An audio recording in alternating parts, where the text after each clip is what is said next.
इस्लामाबाद में press conference के खिताब कंदे चौधरी निसार चयो त 2 हफ़्तनि दौरान सोशल मीडिया ते पाक फौज बाबत तकरारी पोस्टूं साम्हूं अची रहियूं आहिनि।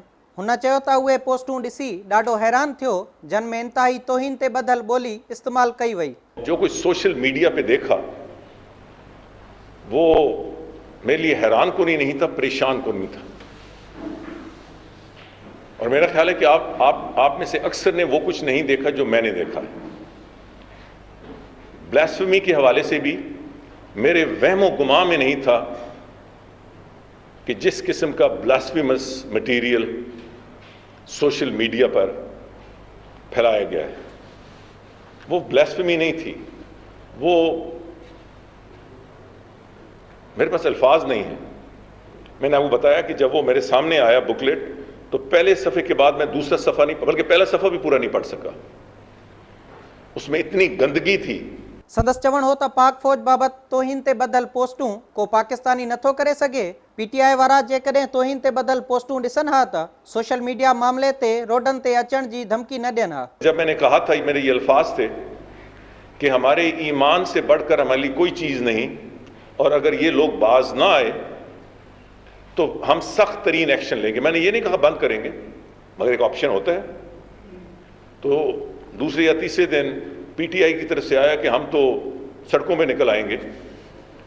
मेरा ख्याल है कि वो अगर मुझसे बढ़ के नहीं तो मेरे जितने ही मुसलमान हैं, एक नज़र उस ब्लास्फेमस मटीरियल को पढ़ ही लेते या देख ही लेते तो फिर उनको ये धमकी देने की ज़रूरत पेश ना आती। चौधरी निसार चयो त तकरारी पोस्टूं कंदड़नि जो भले कंहिं बि सियासी पार्टी सां तालुक़ हुजे, कार्रवाई थींदी। घरू वज़ीर चयो त इमरान खान जेकॾहिं नून लीग वारनि जी बि निशानदेही कंदो त हुकूमत कार्रवाई कंदी।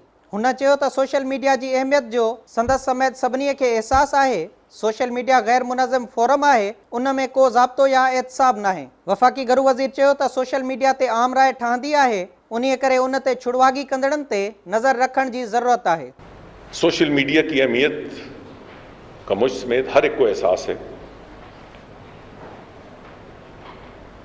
मगर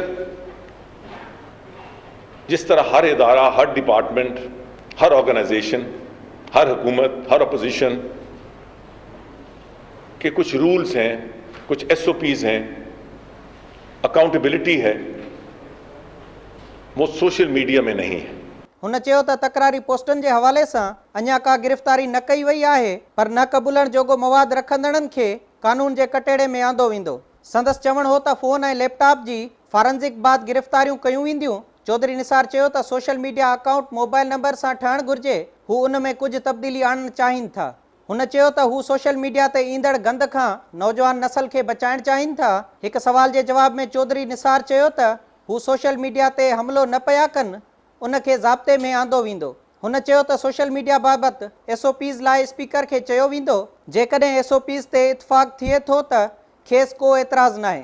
वफ़ाक़ी घरू वज़ीर चयो त हू स्पीकर खे समूरियुनि पार्टियुनि सां मिलण लाइ चवंदो। हुन चयो त हुकूमत को गैर क़ानूनी कमु न करे रही आहे। हू यकीन ॾियारीनि था त सोशल मीडिया ते पाबंदी न लॻंदी।